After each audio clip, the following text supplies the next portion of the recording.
Bonjour, bonjour, moi c'est Elisa Morgan de Chlorophylle Communication à Lyon et je vais vous montrer comment dupliquer un article de blog en récupérant toutes les mises en page qui existent déjà et donc éviter à avoir à tout refaire. Voilà, tout simplement. Donc on est sur notre tableau de bord de notre site avec le thème Divi, bien sûr. Donc il s'agit de travailler sur la nouvelle version WordPress de 2019. C'est pour cela que je refais une vidéo. Donc on va aller dans Articles, parce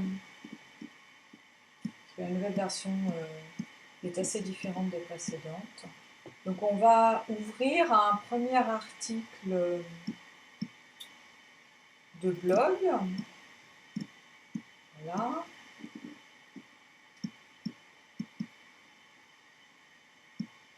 Okay.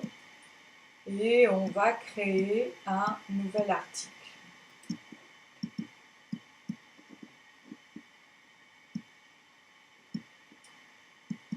Donc on va saisir le titre. Comment rester zen en toutes circonstances. Voilà, tout simplement. Voilà. On va utiliser Divi Builder. Donc on va cliquer là-dessus, sur le bouton Utiliser Divi Builder. Et là, il va nous demander ce qu'on veut faire. Si on veut cloner une page ou un article. Voilà, bon, on ne veut pas construire à partir de zéro. On ne veut pas choisir une mise en page toute faite et on veut cloner une page existante. Donc on choisit dans nos pages existantes. Donc il s'agit plutôt d'un article. Donc ça c'est un post. Alors on va choisir par exemple cet article-là. Donc ce qu'il va faire, voilà, il a cloné exactement le même article qui était comment gérer les personnalités difficiles. Et là, on a toute la présentation de l'ancien article sans avoir à tout refaire. Et il nous a mis notre nouveau titre. Donc là, on n'a plus qu'à tout simplement changer notre texte. Donc on voit ici qu'on a plusieurs modules. Donc ce qui va nous intéresser, nous, c'est le module avec un entourage gris et une petite, un rectangle de menu gris et on va cliquer sur la roue pour modifier le texte et ce texte apparaît là sur le côté. Donc, si vous avez un grand écran c'est parfait parce que vous pouvez le modifier comme vous voulez. Donc on va modifier le premier titre,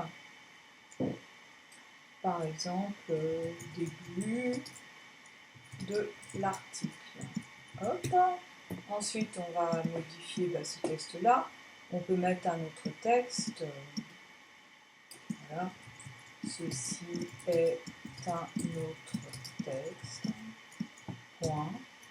Et on peut modifier le reste très facilement. Hop, on va virer ça en faisant supprimer. Et ensuite, on va coller notre texte, ce qu'on a déjà préparé. On va le coller, pas de Word pour éviter d'avoir un tas de balises qu'on ne souhaite pas forcément et qui pourraient nous créer des bugs. Donc on va créer un nouveau texte. Voici. Hop. Voici un nouveau texte. Ça serait mignon si tu veux l'imprimer. Voici un nouveau texte. Voilà, point. Et là, qu'est-ce qu'on va faire pour sauvegarder le rectangle? On va cliquer sur valider, donc la petite flèche là en bas à droite, sauvegarder les changements, hop. Donc c'est validé. là en bas, donc on a ce menu avec des boutons violets. Donc on va cliquer sur publier. Voilà. Et là sur sauvegarder. Après on va vouloir, on va aller dans modifier l'article pour rajouter une photo. Ça c'est valable dans l'article de blog. Donc on va aller ici, image de mise en avant. Sur la droite, on a tout ce menu. Donc on va définir une image de mise en avant. Et puis on va aller la chercher, sélectionner un fichier. Voilà. Hop. Donc on aura cherché une image qui fait 900 pixels de large pour qu'elle ait une taille suffisante afin de ne pas être pixelisée quand elle arrive en grande largeur sur le site.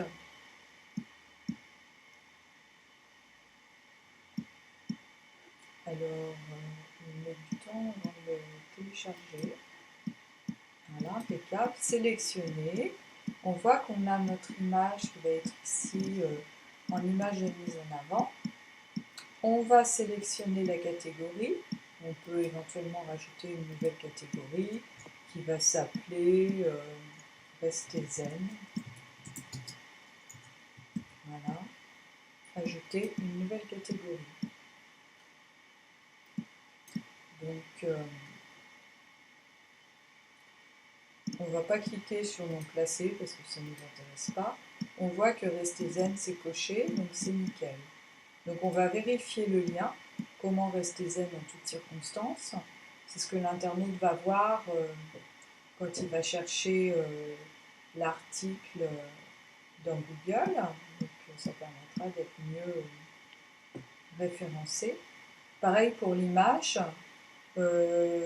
Sur l'image, vous pouvez mettre un texte alternatif. Par exemple, comment rester zen en toutes circonstances, tirer le nom de votre société, hop, et la ville, Lyon par exemple. Et donc ce texte alternatif sera super bien trouvé dans Google si vous avez mis tout ce descriptif ici dans cette case. Voilà, sélectionner, et là on va mettre à jour. Voilà, donc on a bien mis la catégorie, on a bien vérifié l'URL, parce qu'il ne faut pas récupérer l'ancienne URL de l'autre article, parce que sinon on aurait deux URL identiques et ce serait gênant. Voilà, donc vous avez tout ce qu'il faut, donc bien mettre à jour, et après, eh bien, on va aller voir notre article, et on constate que notre article est en ligne, et on va voir qu'il est présent dans notre blog. Voilà, on a nos 3 articles. Voilà, donc le dernier en date, c'est celui qui s'affiche en premier. Voilà la suite au prochain numéro. À bientôt pour un autre tutoriel.